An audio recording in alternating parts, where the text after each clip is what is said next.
www.thainews.prd.go.th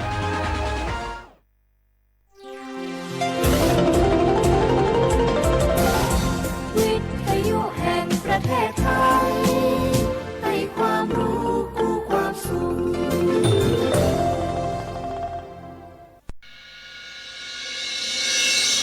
สถานีวิทยุกระจายเสียงแห่งประเทศไทยจังหวัดเชียงใหม่ AM 1476 กิโลเฮิรตซ์สถานีวิทยุภาคภาษาชาติพันธุ์แห่งเดียวในประเทศไทยที่มีความทันสมัยเชื่อถือได้สร้างอัตลักษณ์กลุ่มชาติพันธุ์สู่สากลพล่ะแก้วเคยสังเกตก็ในปฏิทินไทยมีวันสำคัญเกี่ยวกับสถาบันพระมหากษัตริย์อยู่เกือบทุกเดือนเลยนะแต่ก็นี่แต่กะก็อย่างเช่นเดือนมกราคมวันที่17วันปอขุนรามคำแหงวันที่18วันสมเด็จพระนเรศวรมหาราชส่วนเดือนมีนาคมวันที่31วันพระบาทสมเด็จพระนางเกล้าเจ้าอยู่หัว2เมษายนวันคล้ายวันพระราชสมภพกรมสมเด็จพระเทพราช6เมษายนวันจักรี4พฤษภาคมวันชัดมงคล3มิถุนายนวันเฉลิมพระชนมพรรษาสมเด็จพระนางเจ้าพระบรมราชินี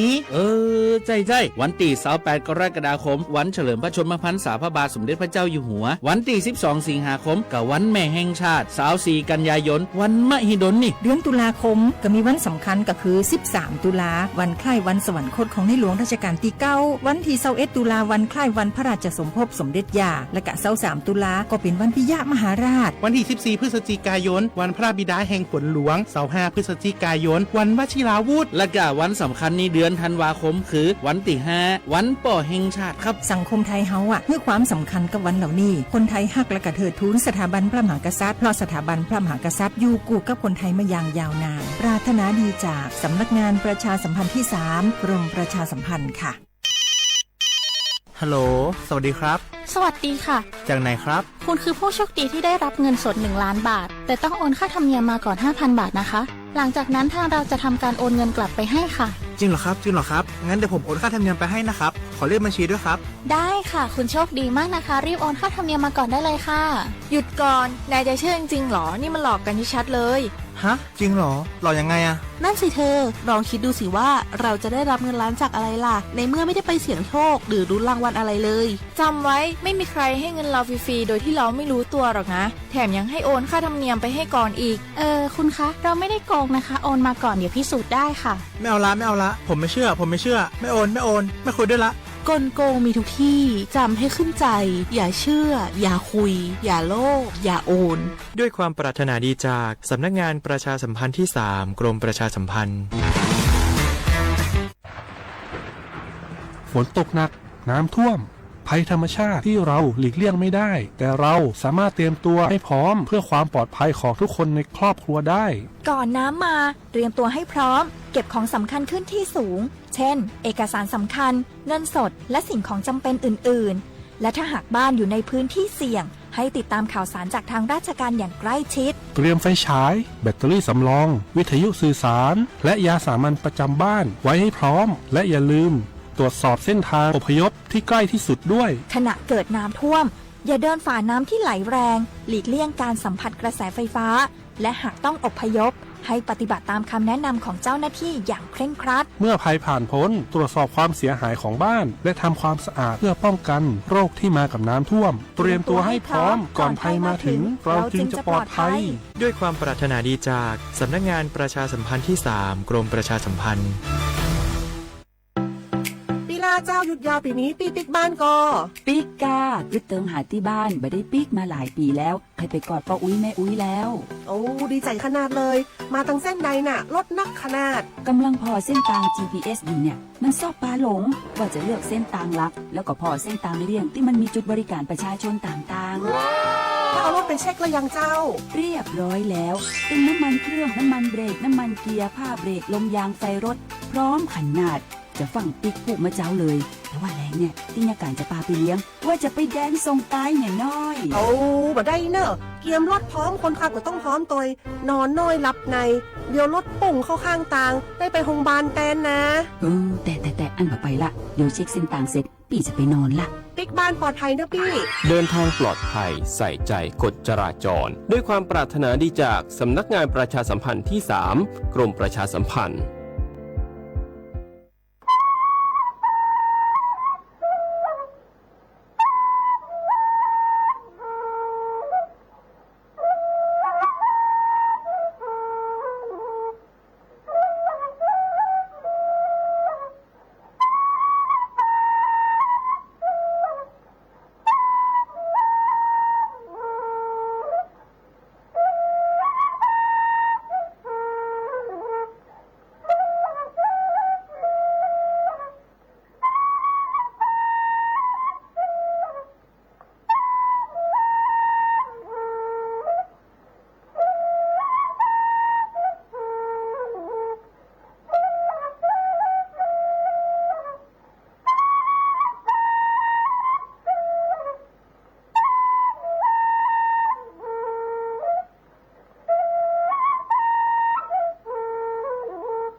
小话不来话啊，阿么啥，你莫话你啥莫，啊我李松我多次的话ไปแล้วงา啊我李松我ปากกากุงมันยาทาจิ้มใหม่ไงตำบลช้างคลางไงอำเภอเมืองจังหวัดเชียงใหม่ว่าดังสถานีวิทยุกระจายเสียงแห่ง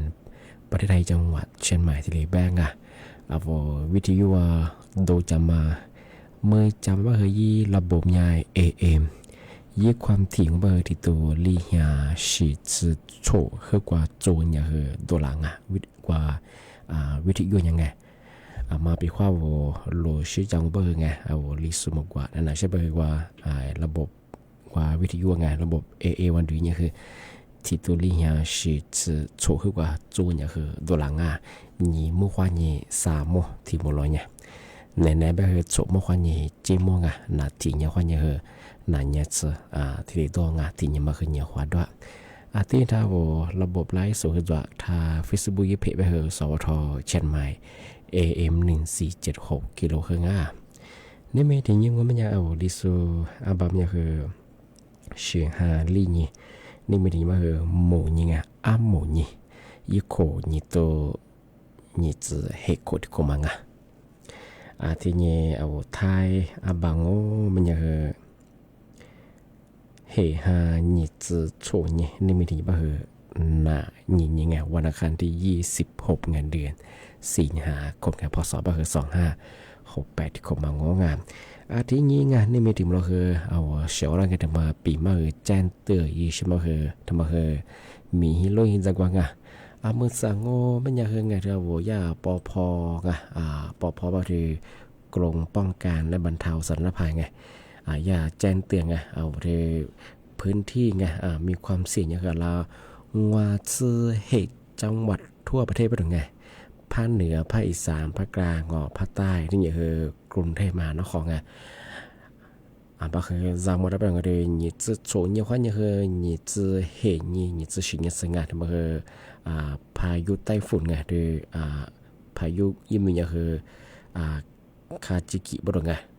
มาคือนี่จะโฉนยี่ห้อนี่จะเห็นสิ่งว่าทำไมทีนี้ทำไมพายุมีทำไมดูแลไม่ใช่ไงada banyak hal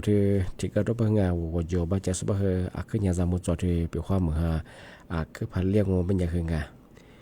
di wajah bahkan sas zilah mango nam toya manga artinya mica guai yang mangoที่ตัวชิงไงที่ภาษาที่พายุไต้ฝุ่นไงคาจิกิเป็นความภาษาประเทศเวียดนามไงช่วงว่าไทยคลิปวิดีโอทำมาว่าโอ้ว่ามีเราหาอยู่ประมาณฮันลี่ว่าที่พายุที่มังที่ดิสมาว่าย่าประเทศเวียดนามว่าย่าแหวอีฟานว่าแหวฮิกัวเฮย่า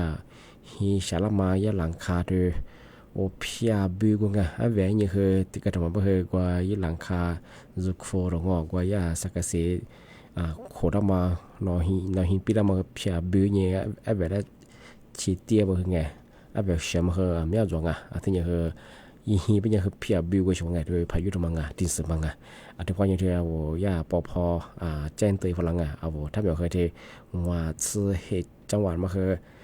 มีความเสี่ยงไงที่พายุทำมาคือที่ลินลาไปใช่ไงบ้างครับที่มาจากสปอมาคือจับมองอันนี้ที่ย่าปพคือว่าระบบแจ้งเตือนฝรั่งมาคือว่าเสียบอกแค่ข้อยังไงบางพื้นที่ยังเคยย่าที่แจ้งเตือนฝรั่งว่า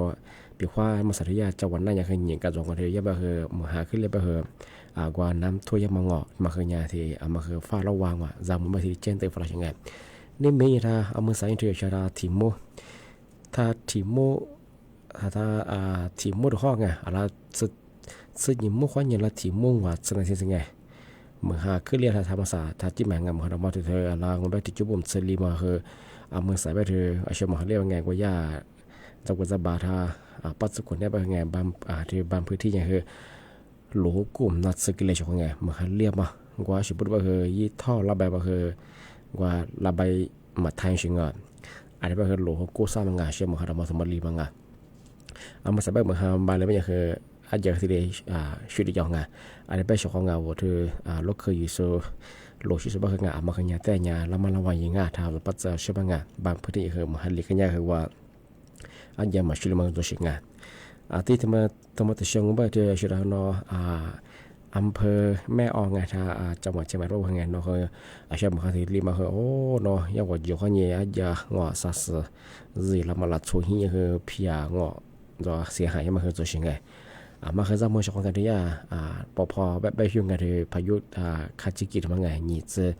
ลิ้นอย่างคนนี่จะสิ่งนี่จะเห็นนี่จะเป็นหรอไงมาคือเนี่ยฝ่ายราชการที่บอกว่าอยู่บ้านจะส่งก็ที่อาจจะลูกขบัตรจะสบายคือก็จะมองว่าไงเป็นความมือหาแต่มอที่อาชีพที่ไงอะไรนี่สักจุ่มพอลีไปอย่างโอ้ไม่อยากคือลีอยากคือนะอันจะอยากคือมีอะไรงอว่าจะนำตัวมาคือกินนั่งบ่คือมาคือฝาไปเชียงไงทำไมถึงมาปีมาเชียงไงมายาพอเขาอย่างที่เจนตัวฝรั่งที่ถึงมาไม่ถึงมาคือย่าที่กรงอุตุนิยมวิทยาคือเชียงใหม่เขาอย่างไงมาคือย่าพอเขาถึงมาเจนตัวฝรั่งเอาที่หมายว่ามันยังไงที่พื้นที่จังหวัดเชียงใหม่มาคืองัวอำเภอมาคือเฝ้าระวังรับไปเชียงไงมาคือมือหาขึ้นเนี่ยเรียบแบบนั้นมาคือสายิมตัวเชียงไงที่ยี่วุฒิอำเภออำเภอเวียนแหงที่ยังหนีมาถึงอำเภอเชียงดาวที่ยังอำเภอชัยประการที่ยังอำเภอฝางมาตรงที่ยังอำเภอแม่ไอ้บ่ยาปพเชียงใหม่ก็ที่เลยแจ้งเตือนเวลาไงมาคือที่มันจะเชื่อสารเยอะขึ้นคือมาค่ะที่ขึ้นยันเรียกมาตรงอันก็คือมาขยาฝาละจำหมดเป็นไงที่บอกว่าวัดอยู่บ้านจะส่งว่าลูกโฟลมีไม่เคยมีประเทศจะสบายคือที่ว่าเราวันเด็กจะสบายไงมากันยังฝาละไปเฉียนจะประความมือหาก็พันเรียบคืออาจจะเจียวมางอดมาคือติดกินนั่งไปคือจะซื้อจังมาไปคือมั่วมัวจะร่างกันชงไงบุคือที่จะเกิดท่าไปเฉียนจะประความมือหาก็พันเรียบคืออาจจะเจียวไปคือบุคือแทจะนั่งอดมาคือที่จะเกิดท่าเฉียนไงมาคืออย่าแจ้งตัวฝรั่งกันเลยหยิบจุดชวนอย่างคนยังหยิบจุดเห็นอย่างกันถึงหัวอำเภอมังงะที่บ้านยังเธอชงงั้นไปช่วยกันเธอบุจิ้งหมายไปคือหัวอำเภอจังไงหัวไปกู้ยังไงอันไปคือที่จังหวัดแม่ฮ่องสอนไปคือไงอำเภอเมืองแม่ฮ่องสอนไงที่ยังคืออำเภอปลายไงอันที่ยังคืออำเภอปะมาพาไงทำไมครับเสียเขาบริสุทธิ์ขึ้นอย่างกันเนาะแม่สอนไปไงที่เมื่อปลายจีปะมาพาจะไงอันที่กว่าตัวเมืองแม่ฮ่องสอนจะส่วนไงมันคือยังคือฝาลาไปเฉียงอะไรหยิบจุดส่วนยังคนยังหยิบจุดเห็นยังไงอันที่ยังที่ถึงกังก็เป็นยังมาคือจังหวัดพะเยาไงมาคือจังหวัดพะเยาก็คืออำเภอเชียงคานไงอันนี้คืออำเภอจูมั้งที่ยังปุ่งไงมาคือหนีสกังจังหวัดพะเยาจะสมคือฝรั่งที่ถึงกังไม่คือจังหวัดน่านไงจังหวัดน่านก็มันจะคืออำเภอทุ่งชานมั้งไงนี่คืออำเภอเชียงกลางไงที่ยังคือที่เหนือเพื่อจังหวัดเรียวจังหวัดน่าจะสุดไงที่เหนือมาคือฝาลาไปเชียงไงมาเนี่ยปพเขาอย่างที่เจนที่ฝรั่งกันที่กรงอุตุนิยมวิทยาที่มีตั้งว่ากูนิโซแต่นิโซที่นี่ที่สถาบันทรัพยากรไงน้ำไงที่อาจจะได้บอกว่ากับกูนิโซไงที่นักวิจัยสุขภาพที่แบบไปเชียงไงนี่จะส่วนยิ่งกว่าอย่างนี้จะเห็นอย่างคือที่พื้นที่มันคือเหมือนหาขึ้นยันเรียบแบบไงจิ้มหมายไม่ว่าสองจังหวัดน่านนี่จังหวัดพะเยาไงมาคือเนี่ยฝาลาไปเชียงไงที่พายุคาจิกิพันงาที่แบงค์มันยังชอบงานว่าที่อิสมาจัสงเป็นยังไงว่าเกิดดูสุบะคือที่เนี่ยลำมันละวันยังไงที่นี่จะส่วนยิ่งกว่านี่จะเห็นว่าไงเราเนาะเราก็เยอะไงมาคือเส้นทางแบบไงอะไรต้องมาหาขึ้นเรียกงอนจะกูแล้วจะสร้างมาคือกับกูยังไงเช่นไงที่เนี่ยวันนั้นว่าอยู่บ้านเยอะไปคือไงมาคือเนี่ยลำมันละวันยังไงพี่ว่าอะไรนี่จะส่วนยิ่งกว่านี่จะเห็นเนี่ยวันนั้นว่าอยู่บ้านเยอะไปคือไงรู้เชื่อคือเนี่ยคือเนี่ยมีความเสียใช่ไงมันหาเรียบไปคือจากว่านวดอยู่ข้างนี้รับป้าฉีงอรับป้ากวดชีลำมาตรงอรับดีสไลด์มางาถ้าเคยเนี่ยจะเบื่อมางานมันเคยเคยยังจำหมดจวงบ้าครับว่าแต่ก็มันยากจีบไปเคยไงที่นี่จะส่วนยังว่านี่จะเห็นยังครับว่าคือมาดูเข้างาเป็นข้อผมมันยังมาได้ไปมาเคยเนี่ยแล้วมันเล่าว่าอยู่ช่วงงานไม่เคยพอที่เลยแจ้งเตือนฝรั่งงานที่นี่ว่าโทรศัพท์มือถือไงที่วันนั้นแบบยังไงที่ยาพอข้อนี้โทรศัพท์มือถือว่าที่แจ้งเตือนอยู่ฝรั่งเศสว่าเสียบอกแค่ว่าไงอีข้อความตัวเราเชิงไงเป็นข้อโน้พื้นที่กรมจัดธรรมจัดบ้าเฮงไงกุฏิเยี่ยมาที่อำเภอมังงอดว่าตำบลมังไงบ้าเฮมีความเสี่ยงที่อารามฮันเล่บ้าเฮน้ำตัวยังมาดีสไลด์ให้มาที่เล็กกินหน้าเป็นยังไงยากเคยที่เลย ส่งข้อความแจ้งเตือนฝรั่งมากันยังธรรมะตุยเนี่ยคือเลยจำมองอาจจะไปหามาคืองานติดตามสถานการณ์งอยิ่ข่าวยิ่ดูให้ได้กับเขาตุยเนี่ยชกงานปีว่าอะไรกว่าน้ำท่วยยางอาจจะจะมาหาเรียกมางานมาเคยถึงมาทีนี้ปีมาสุดจุดเช้าชกร่างงานที่นี่ที่ถึงมางอเป็นยังไงมาเคยสำนักงานตำรวจแจ้งเตือนฝรั่งเอามือสับว่า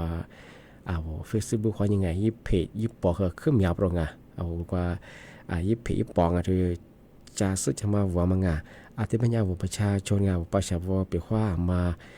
จะสึกจะมาระบุออนไลน์เขายิงพาวไม่เอามาสักเนี่ยก็จะขึ้นมีอัปไปจังหวะยี่เพจยี่ปองมัง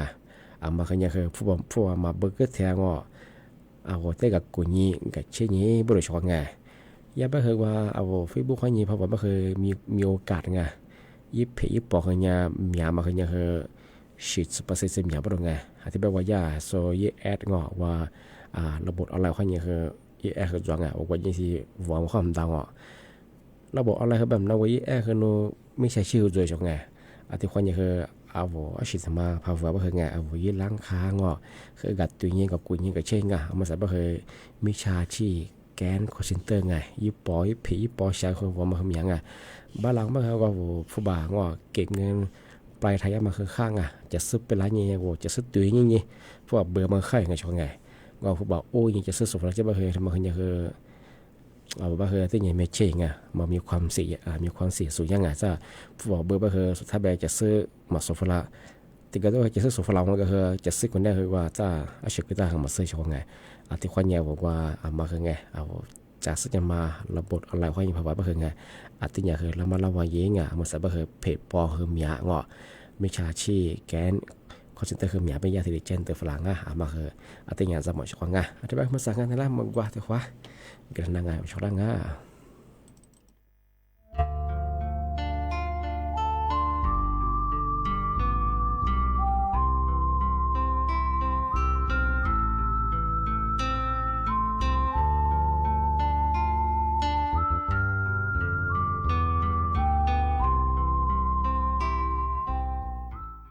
就我那婆的客群下，我那木来你给么当，我那你虐我。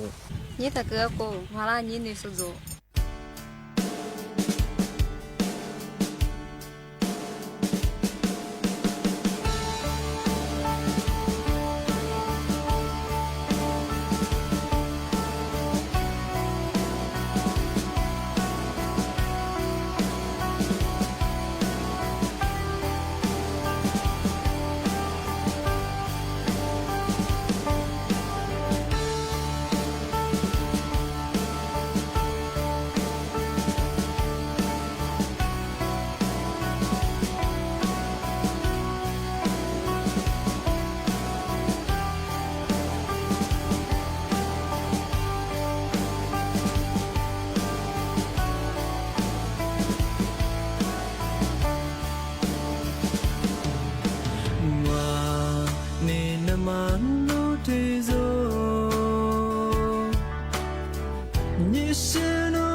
比起我流，您女所做比别个啦，咱呀里我谁，你是走，我路我个地方。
这让我年纪得了，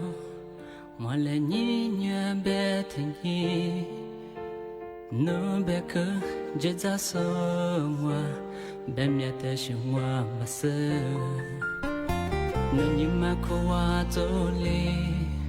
啊这年月是忙啊，天天我死了，你是努你妈夸，我路的妈不za。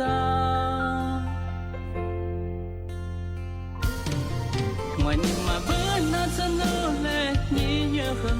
你啥面啥都来我妈，没不马次，我呀你越得狠，天天面比起我流。我你妈不那次努力，你越狠，你可想呀我来比的，没得想我别，努你妈夸，没女本呀努提走哩。你爱他别。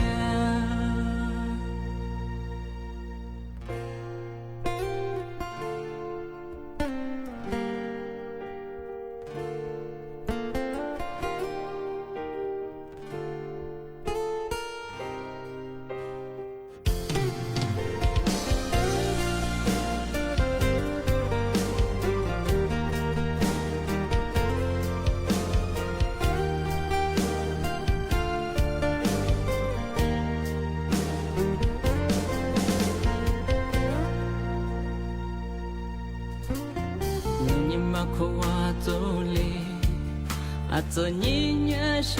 忙啊，天天我死了，你是努你妈夸，我路的妈不za。我你妈不那次努力，你越狠，你啥面啥都来我妈，没不马次，我呀你越得狠，天天面比起我流。我你妈不那次努力，你越狠，你快想呀我来比的，没得想我别，努你妈夸，没女本呀努提走哩，你越他别。我你妈不那次努力，你越狠，你啥面啥都来我妈，没不马次。我呀你越得狠，天天面比起我流。我你妈不那次努力，你越狠，你快些呀，我连鼻涕，没得些我别，努你马夸，没女别呀，努提走里，你越他别，没得些我别，努你马夸，没女别呀，努提走里，你越他别，你越喝。你快些呀，我连鼻涕，没得些我别，努你马夸，没女别呀，努提走里，你越他别，我你马不那做努嘞，你越喝，你三面三都来我么，没不马车。我娘你女带喝，替他面比起我了。我你妈不那次努来，你女喝，你快些呀，我连鼻涕，没得些我别，努你妈夸，没女别呀，努提走里，你女他别。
是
ที่ยิงเอาชาวคัดที่มาแจ้งเตือนช่างกันมาถึงว่าเพิ่มเติมอย่างมาสัตยากรมอุตุนิยมวิทยาที่มีแต่พวกกลุ่มยิสูตียิสูแบบยังไงพายุคาจิกิไงที่นี่มีหยิบส่วนยังว่าหยิบสิ่งอย่างกับอาวุธที่มันจะละมังหรือพื้นที่จังหวัดเชียงใหม่เชียงรายไงลำพูนลำปางไงที่ยังคือพะเยาไงนี่ยังจังหวัดแพร่จังหวัดน่านไงที่ยังคือจังหวัดอุตรดิตถ์อันนี้ยังคือจังหวัดพิจิตรไงที่ยังคือจังหวัดพิษณุโลกไงอันนี้ยังคือจังหวัดเพชรบูรณ์ไงทำไมยังคือที่ยังสลิมวัดโซเชียลไงอะไรยังคือชีถึงสุดจังหวัดไงบางครั้งที่ยังละมันละไว้บ้างอย่างไงมันยังคือเจนเตอร์ฝรั่งไงเมื่อสองมาเทียประเทศเวียดนามไงเทพายุคาจิกิมาเฮงไงหลักส่วนฮีไปเฮยไปเฮยถ้าใช้อีกข้อมูลมาเฮยหลักส่วนฮีเบียมาเฮยฉีดตัวฮีมัดเซที่เลยเสียหายก็เฉยไงที่ยังว่าน้ำท่วมมันก็คือสุกว่าดิมินจังไงว่าดิมินจะว่าอาจจะจบว่าเฮยคืออีไล่พับแบกก็ไม่ใช่คือที่แสงที่แสงเห็นมือไล่หมดสติเลยน้ำท่วมมันไงตัวยากว่าจะเตือนแล้วมันไงดิมินจะว่าไงทำไมคือเมื่อสักวันยี่ข่าวน้อยประเทศเวียดนามไงคือพายุคาจิกิมันไงธรรมศาสตร์โวท่านแม่คือปพจีกรมอุตุนิยมวิทยาไงมาสัตยาคือแจ้งเตือนมันไงเอาท่านแม่เคยที่เรียนตัวได้ยังไงที่ปัญญาเอาเฉพาะในพื้นที่ธรรมะจัดสุบไงมาเคยยังเคยฝ่าล่างไงเฉพาะไงเจ้าว่าเจอปะจัดสุบไงเจ้าจะว่าท่าว่าจิ้มไปเป็นไงถึงว่าอำเภอไงที่ยังเธอบอกแม่สอจีที่ยังพะเยาไงเชียงรายจังหวัดน่านจังหวัดแพร่ไงธรรมะที่แจ้งเตือนฝรั่งมากรณีโดยบ่หอมีความเสี่ยงยังมังมาเคยยาจามหมดของที่จะมองว่ามันยังเอามาสาธยากลุ่มวิชาชื่อไงว่านอใช้ได้ว่าที่เลยยืดจ่อเป็นยังไงเอาทหารทั้งไงไปยังว่าบริจาคที่เลยยังเอาไปชของมาเคยยาคือแล้วมาเล่าว่าอย่างเอามาสาธยาบัญชีญี่ปุ่นไงชาอย่างคือนอเจ้าหน้าที่ไงเดี๋ยวทหารส่วนน้อยแนวหน้าจะสุดได้ผู้บัตรที่เลยยืดจ่ออาจจะแบงจะสมาธิวัวเป็นยังไงที่ลีขอบริจาคที่จังบางคือมาเคยเนี่ยมาอุกแต่เคยไงแต่ก็ตุยชงกันภาษาบางคือหลักสุดบางคือยิบัญชีปอช้างยังไงว่ายิจวกถ้ายิจวเป็นฝันเดียมาคือจวกมาเคยเนี่ยคือจามชงที่แบบมันยังไงนี่ไม่เคยนะปีมาคือที่เหลือจวนชงบางคือเส้นแดงๆชมมุขวานีจิ้มว่าแต่ความหมดละความบางคือเอามาใส่ใบเท้าจิ้มหมายบางคือไงบางพื้นที่คือติกระโตคือมหาเลียงหมกกว่าคือในเส้นเอาเชื่อท่าที่มั่วความยังหญิงมดสมหาเลียมันยังที่จุ่มมั่วเลียมันยังไงมันทำมันเลียมันคือจะกุศลแบบคือหลวงกลุ่มนัดสมานอย่างขึ้นอย่างน้ำตัวยังมังมาคือจำหมดช่วงอันนี้คือเส้นแดงสมมั่วความยังจิ้มมั่วแต่ความหมดละความนี่มีแบบรายการลิสุงประกาศด้วยประธานจิ้มใหม่สถานีวิทยุกระจายเสียงแห่งประเทศไทยจังหวัดเชียงใหม่วัดดุจาในแบบคือสมมั่วความยังจิ้มมั่วตัวความด้วยที่มอลไม่ยังเคยหนีมั่วควันยีสามมั่วแต่มาคือเอารายการลิซูงด้วยมังอันนี้บ้าว่าชาวบ้านปีมาคือที่เราจองบ้าคือนั่นแหละเอาลิซูฟูลชาเอาลิซูมากกว่าที่เราพูดเที่ยวเอาชาวบ้านคือบุ้มมองคว้าสวัสดีครับ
你小呀，这边嘛呢，天天下脚一天面，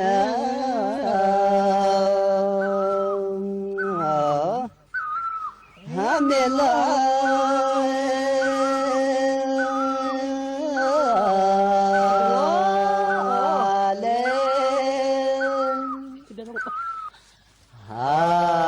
你这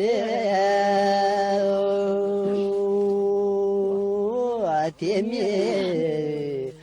我了，也是子你是天嘛那，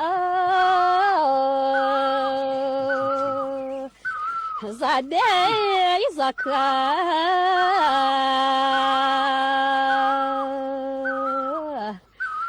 做的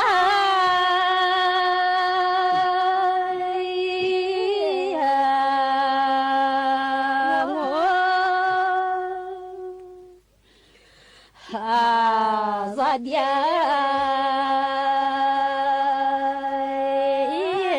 咋对的我。一天是也阿弥你小子啊，就这个天天是子一就这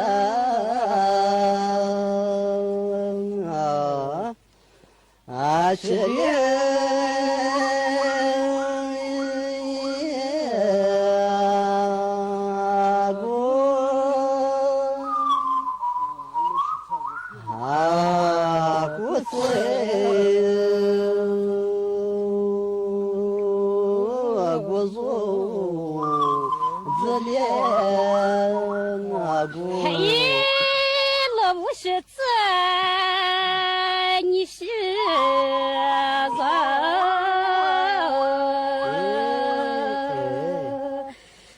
你是的，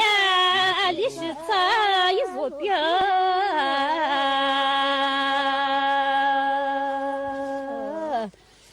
马座。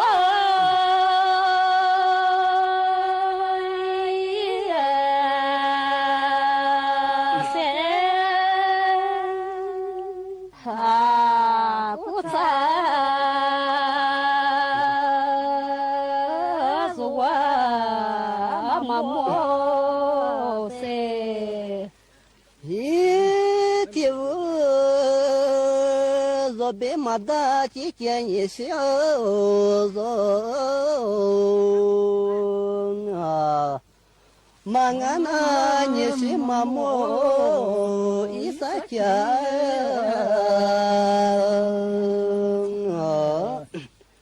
啊，他莫。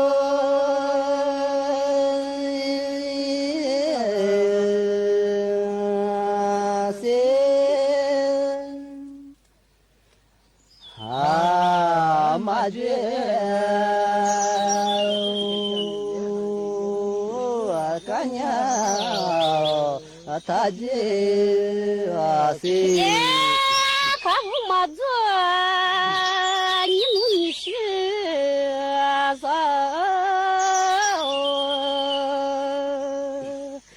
俺你的下也没面，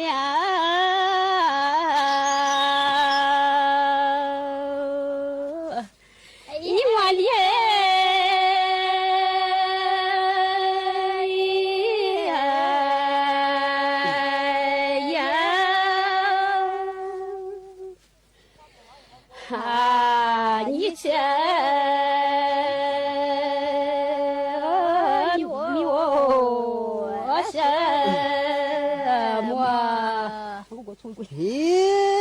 这个若别马达几件你是做啊，这次我提的一提早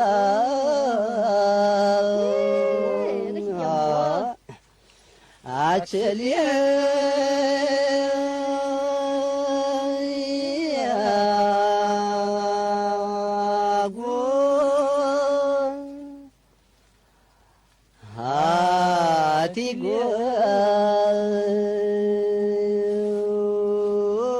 ที่โซ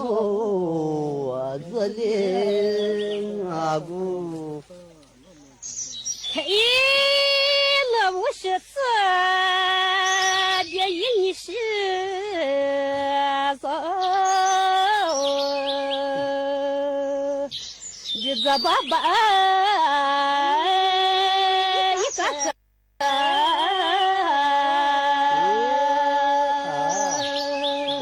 那你是怎么事？没人。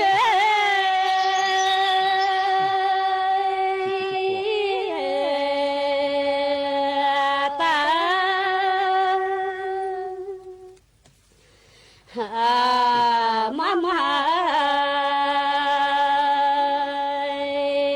的路没得大，你的妹是也你学个做白马娘，你是做做可不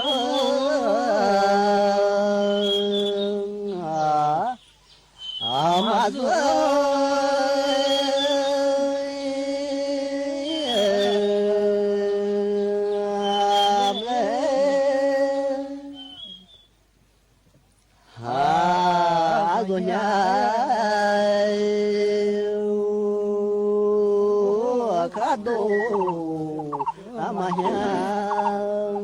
嘿，可不嘛子，姑姑你是子，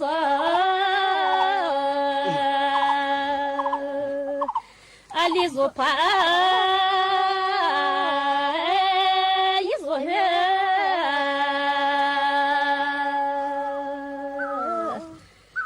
马姑。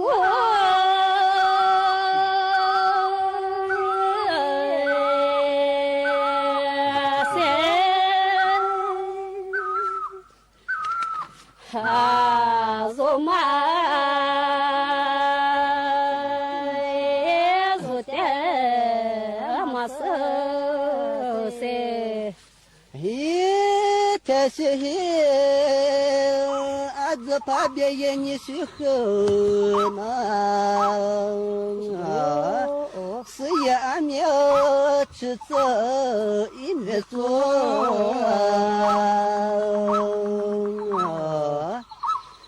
你是我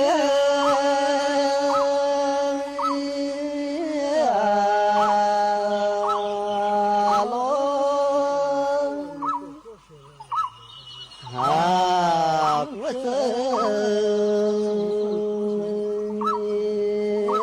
民族也是老。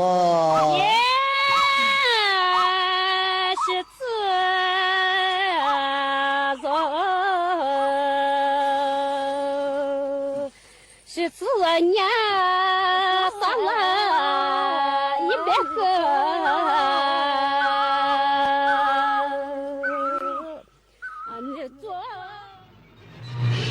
สถานีวิทยุกระจายเสียงแห่งประเทศไทยและเครือข่ายทั่วประเทศเสนอข่าวต้นชั่วโมงรู้เร็วรู้จริงเกาะติดทุกสถานการณ์